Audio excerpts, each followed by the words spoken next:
আজ আমি আপনাদের একটা ছোট্ট বৌদ্ধিক কাহিনী বলবো, যা আপনার জীবন পরিবর্তন করে দিতে পারে। একবার একজন সওদাগর উট কেনার জন্য বাজারে গেল।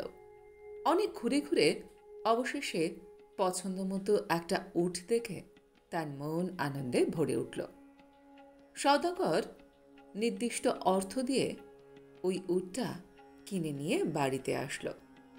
বাড়িতে সেই সওদাগরের একজন পুরনো বিশ্বস্ত কর্মচারী ছিল।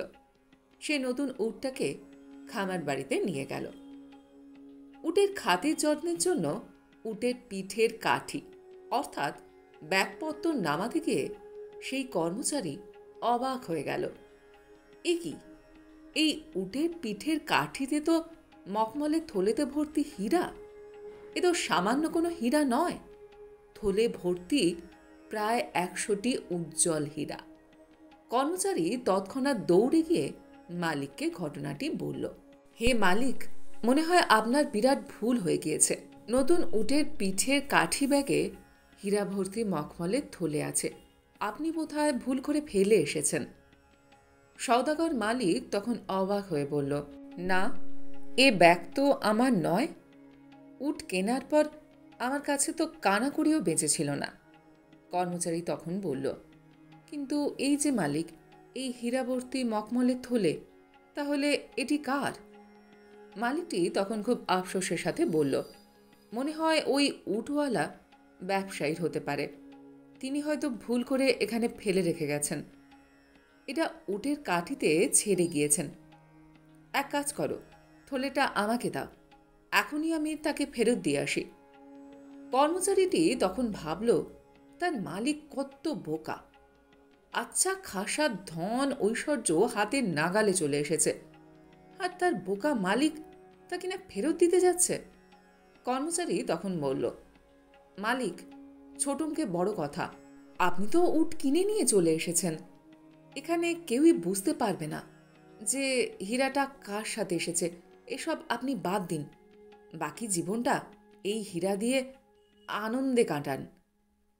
তখন মালিক বলল, না না, এ তো ঘোরতর অন্যায়। হীরার থলেটা আমাকে দাও, আমি ওই উটের আগের মালিককে এক্ষুনি ফেরত দিয়ে আসি। মালিক তখন হীরার থলেটি নিয়ে সেই উটের বাজারে গেল। অনেক খোঁজাখুঁজির পর অবশেষে সেই উটের ব্যবসায়ীকে খুঁজে পেল এবং বলল, ওহে, আপনার উটের পিঠের ব্যাগে এই হীরাবর্তীর থলে ছিল। সেইখানে অনেক হীরা ছিল।